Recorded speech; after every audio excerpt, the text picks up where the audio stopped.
गणेशाय नमः। ओम श्री सरस्वते नमः। ओम श्री सद्गुरु चरण कमलेभ्यो नमः। कृष्णाय वासुदेवाय हरये परमात्मने प्रणतक्लेशनाशाय गोविन्दाय नमो नमः। नारायणं नमस्कृत्य नरं चैव नरोत्तमं देवीं सरस्वती व्यासं ततो जयमुदीरये। गुरुर्ब्रह्मा गुरुर्विष्णु गुरुर्देव महेश्वरः गुरुर्साक्षात् परब्रह्म तस्मै श्री गुरवे नमः। ध्यानमूलं गुरुर्मूर्तिः पूजामूलं गुरुपदं मन्त्रमूलं गुरुर्वाक्यं मोक्षमूलं गुरुकृपा। मोक्षमूलं गुरुकृपा। राम राम राम। आइए श्रीमद् भागवत पुराण श्रीमद् भागवत कथा सरिता में पुनः इस सायंकालीन वेला में सभी लोग यत्र तत्र जहाँ भी हैं सभी लोग कथा पंडाल में आकर और अपनी उपस्थिति ग्रहण करें। श्रीमद् भागवत की कथा अपने जीवन को धन्य बनाती है और श्रीमद् भागवत की कथा श्रवण करके व्यक्ति अपने जीवन को कृतार्थ करता है। ऐसी श्रीमद् भागवत की कथा है। आइए श्रीमद् भागवत कथा सरिता में प्रवेश करने से पूर्व 2 बार श्री हरिनाम संकीर्तन करते हैं। इसके बाद श्रीमद् भागवत की कथा में प्रवेश करेंगे। जय जय राधा रमण हरि बोल। जय जय राधा रमण हरि बोल। जय जय राधा रमण हरि बोल। जय जय राधा रमण हरि बोल।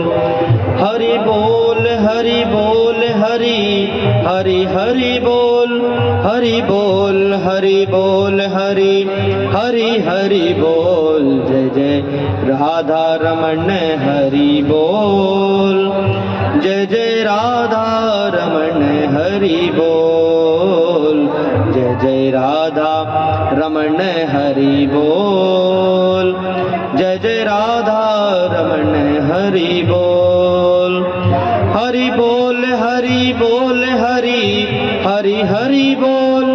हरि बोल हरि बोल हरि हरि हरि बोल। जय जय राधा रमण हरि बोल। जय जय राधा रमण हरि बोल। जय जय राधा रमण हरि बोल। जय जय राधा रमण हरि बोल। जय जय राधा रमण हरि बोल। जय जय राधा रमण हरि बोल। बोलिए श्री राधा रमण सरकार की जय। श्री वृंदावन बिहारी लाल की जय। श्री राधा रानी सरकार की जय। श्री प्रयागराज महाराज की जय। गंगा यमुना सरस्वती मैया की जय। जय जय श्री राधे श्याम। जय जय श्री राधे श्याम। आइए श्रीमद् भागवत की कथा में प्रवेश करते हैं। अभी सुबह की बेला में अभी सुबह की बेला में आप सभी लोगों ने श्रवण किया कैसे माता कुंती भगवान श्री कृष्ण से अपने जीवन काल में सिर्फ एक ही बार भगवान श्री कृष्ण से कुछ मांगने का अवसर लेती हैं और उसमें भी क्या मांगती हैं कि भगवान से दुख मांगती हैं कि हमें जितने भी संसार में दुख हैं वो सब आप हमारी झोली में डाल दीजिए। क्यों? क्योंकि जब व्यक्ति पर दुख आते हैं, जब दुखों का संकट व्यक्ति पर आता है, तभी व्यक्ति भगवान का नाम लेता है, तभी व्यक्ति भगवान का स्मरण करता है। इसलिए कुंती माता ने भगवान श्री श्याम सुंदर से केवल दुख ही मांगे। अच्छा, अब भगवान के पास जो चीज है नहीं वो भगवान कैसे प्रदान कर सकते हैं? देखिए, भगवान तो सुख के रूप हैं, भगवान तो सच्चिदानंद हैं, वो तो आनंद स्वरूप हैं। अब ऐसे आनंद स्वरूप के पास दुख कहाँ से आए? भगवान कैसे माता को दुख प्रदान कर दें? आज कुंती माता दुख मांग रही हैं, भगवान उनको दुख ना दे सके। भगवान ने कहा कि हे कुंती मैया, हे बुआ जी, आप हमारे लिए दुख मांग रही हैं, आज से मैं आपके ही पास रहूंगा। आप जब भी मेरा स्मरण करेंगी आप मुझे अपने पास ही पाएंगी। और भगवान ने द्वारिका जाने की, जो भगवान द्वारिका जाने के लिए चल रहे थे, रथ तैयार किया था, वो आज द्वारिका की यात्रा स्थगित कर दी और बोले कि आज मैं द्रौपदी के सहित और पांडवों के सहित आज मैं माता कुंती के पास ही रुकूंगा। एक दिन क्या होता है, जब भगवान श्याम सुंदर, भगवान श्री कृष्ण पांडवों के पास ही रुक जाते हैं, माता द्रौपदी और कुंती के पास में ही रुक जाते हैं, तब क्या होता है कि एक दिन क्या देखते हैं भगवान कि महाराज युधिष्ठिर बड़े चिंतित बैठे हुए हैं। महाराज युधिष्ठिर चिंता व्यक्त हैं और चिंता कर रहे हैं। तभी भगवान श्री कृष्ण उनके पास आते हैं और पूछते हैं कि हे भाई, आपको क्या चिंता है? आप कैसे उदास मुख से बैठे हुए हैं? अब तो समस्त शत्रुओं का पराभव करके आज सम्राट की पदवी आपने प्राप्त कर ली है और इस पदवी पर बैठकर भी आप चिंताग्रस्त हैं, आप बड़े चिंतित लग रहे हैं। तभी श्री युधिष्ठिर जी महाराज कहते हैं भगवान से, हे प्रभु, मुझे इस बात की प्रसन्नता नहीं है कि मैंने आज इतना ऊंचा पद पा लिया, आज मैंने धर्म सम्राट की गद्दी प्राप्त कर ली, मुझे इसका तनिक भी सुख नहीं है। तो भगवान ने पूछा, फिर आपको दुख किसका है, किस बात का दुख है? तो आज धर्मराज युधिष्ठिर रोते हुए व्यक्त करते हैं कि प्रभु, मुझे दुख इस बात का है कि मैंने अपने ही भाइयों और अपने ही सगे संबंधियों, अपने से बड़े लोगों को मैंने मारा है, मैंने उनसे युद्ध किया है। देखिए, जब अपनों से लड़ाई होती है तो व्यक्ति को हार जाना चाहिए। कभी कभी रिश्ते बचाने के लिए अपनों से लड़ाई यदि हो जाए तो उस लड़ाई में हार जाना चाहिए, तभी रिश्ते हमारे बचते हैं। तो आज युधिष्ठिर को इसी बात की चिंता है कि मैंने आज जो पदवी पाई है, आज जो सिंहासन पाया है, वो युद्ध से ही मिला है और वो युद्ध में मैंने अपने 100 भाइयों को खोया है। इस बात की उन्हें बड़ी चिंता है। भगवान श्री कृष्ण ने उनको समझाया, अनेकों प्रकार से समझाया, लेकिन उनके समझ में एक भी बात ना आई। क्यों? क्योंकि धर्मराज युधिष्ठिर ने भगवान श्री कृष्ण को अपना भाई माना था और बात उसी की समझ में आती है जो व्यक्ति बड़ा हो, बूढ़ा हो, हमसे उम्र में बड़ा हो, हमसे ज्ञान में प्रबल हो, हमसे ज्ञान में तेज हो, तभी उस व्यक्ति की बात हमें समझ में आती है। अगर कोई छोटा व्यक्ति हमको समझाने लग जाए तो हमें उसकी बात समझ में नहीं आती है। और भगवान कृष्ण युधिष्ठिर जी से उम्र में छोटे हैं, इसलिए युधिष्ठिर जी उसको अपना छोटा भाई मानते हैं, उनको भगवान की दृष्टि से नहीं देखते, इसीलिए भगवान की बात समझ में नहीं आई। भगवान समझ गए कि इनको किस तरह समझाना चाहिए। तभी भगवान ने कहा कि चलो आज सब लोग सत्संग करने के लिए दादा भीष्म के पास चलते हैं, पितामह भीष्म के पास चलते हैं।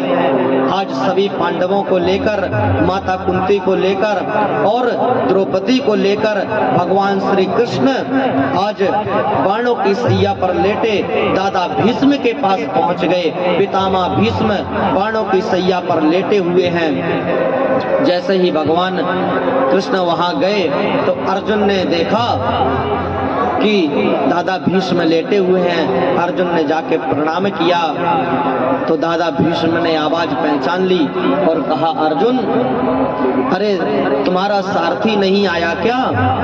तभी भगवान श्री कृष्ण मुस्कुराते हुए सामने आए, जी दादाजी मैं भी आया हूँ, मैं भी आपके दर्शन के लिए कब से उतावला था कि आपके दर्शन करूं, मैं भी आया हूँ। आज दादा भीष्म कहते हैं कि अर्जुन इनको पहचानते हो? कृष्ण भगवान की तरफ इशारा करते हुए कहा अर्जुन से, दादा भीष्म ने, कि अर्जुन इनको पहचानते हो?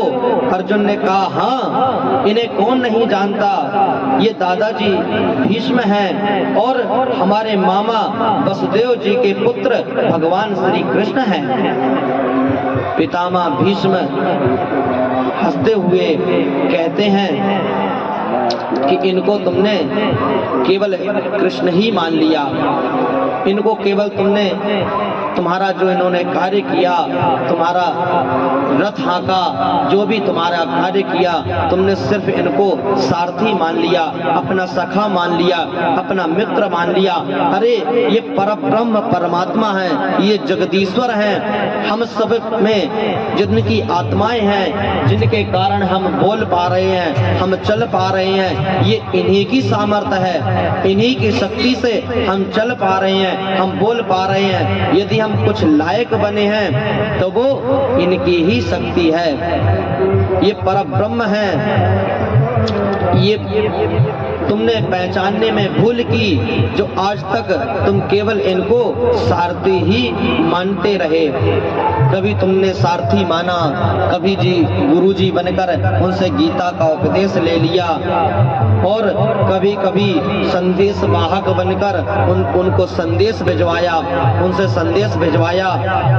तुमने केवल इनको अपना मित्र बनाया है। देखिए भगवान कितने प्रेमी हैं, भगवान इतने प्रेमी हैं कि भक्त उनको जिस भाव से पुकारे, भक्त उनको जो भी मान ले, भगवान वही बन जाते हैं। भक्त चाहें तो उनको अपना भाई मान ले, भक्त चाहें तो अपना पिता मान ले, और भक्त चाहें तो उनको अपना भगवान मान ले।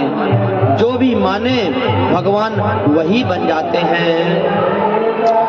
प्रेमियों ने जो बनाया बन गए, प्रेमियों ने जो बनाया बन गए, प्रेम के बंधन में मोहन बंधे गए, प्रेम के बंधन में मोहन बंधे गए। प्राण मीरा के न राणा ले सका, प्राण मीरा के न राणा ले सका,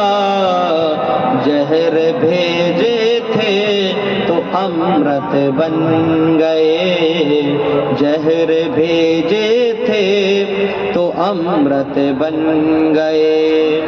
प्रेमियों ने जो बनाया बन गए, प्रेमियों ने जो बनाया बन गए।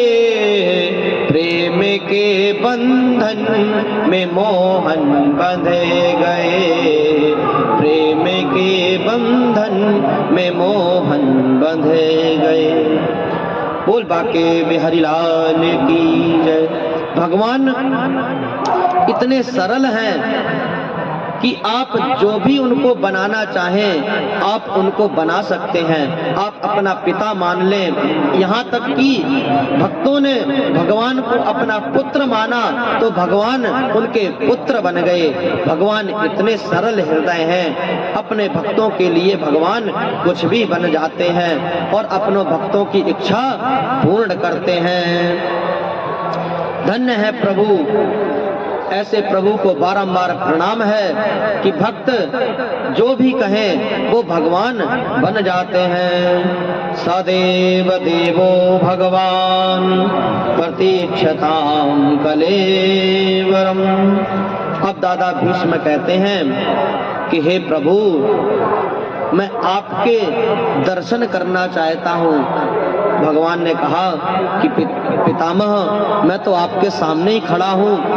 पितामह भीष्म ने कहा नहीं, ऐसे नहीं, आप मुस्कुराते हुए रहिए और मैं आपकी वो मुस्कुराहट देखना चाहता हूँ जो युद्ध भूमि में जब मैं आया तब आप किस तरह मुस्कुरा रहे थे।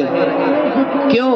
जब युद्ध भूमि में प्रवेश किया तो जब पितामह भीष्म और द्रोणाचार्य, कृपाचार्य आदि जो कौरव खड़े हुए थे, तभी दादा भीष्म ने, पितामह भीष्म ने देखा कि भगवान श्री कृष्ण रथ हाँकते हुए अर्जुन को पीछे बिठाए हुए आज मध्य में जहाँ युद्ध भूमि थी उस दोनों सेनाओं के मध्य में आज आके अपना रथ खड़ा कर दिया। और भगवान ने अर्जुन से कहा, देखो अर्जुन, रथ दोनों सेनाओं के मध्य में है, आज मैं नहीं डर रहा हूँ, तुम्हें भी लड़खड़ाना नहीं है, तुम्हें भी डरने की आवश्यकता नहीं है। तो भगवान वो छवि आपकी निहारनी है। इसलिए दादा भीष्म कहते हैं, पितामह भीष्म कहते हैं, हे प्रभु आप मेरे सामने ही खड़े रहिए। अब तो भगवान ने सोचा कि दादा भीष्म ने ये अच्छी ड्यूटी लगा दी हमारी, अब तो खड़े रहो। क्यों? क्योंकि पितामह भीष्म को अपनी इच्छा मृत्यु का वरदान प्राप्त है। पितामह भीष्म जब चाहे तभी उनकी मृत्यु हो सकती है, वरना उनकी मृत्यु नहीं होगी। इसलिए अब भगवान श्री कृष्ण सोचते हैं कि पता नहीं कितने सालों तक, भगवान सोचने लगे कि कितने सालों तक पितामह भीष्म अपनी मृत्यु की इच्छा ना करें, कब तक मुझे इनके सामने खड़े रहना पड़े, ये सोचने लगे। तभी भगवान सोचते हैं कि पितामह भीष्म कुछ कहें, तो पितामह भीष्म बोले कि प्रभु आपके इस तरह चेहरा हमें नहीं देखना है, आप चेहरे में आपके उदासी है और आप चेहरा इस तरह झुकाए हुए हैं जैसे आप उदास हो। हमें आपका मुस्कुराता हुआ चेहरा चाहिए, हम आपके मुस्कुराते हुए चेहरे का दर्शन करना चाहते हैं। तब भगवान श्री कृष्ण मंद मंद मुस्कुराते हैं और श्री भीष्म पितामह भगवान के दर्शन करते जाते हैं और भगवान से कहते हैं, हे प्रभु आपकी छवि बड़ी ही कोमल है, आपकी छवि इतनी मधुर है कि इस छवि के माधुर्य में बड़े बड़े अवीरात्मा, बड़े बड़े विमलात्मा भी आपकी इस छवि में मंत्र मुग्ध हो जाते हैं। हे प्रभु मेरी एक पुत्री है, मैं उस पुत्री का विवाह आपके साथ करना चाहता हूँ। जब भगवान श्री कृष्ण ने ये सुना कि पितामह भीष्म कह रहे हैं कि मैं अपनी पुत्री का विवाह आपके साथ करना चाहता हूँ। क्यों?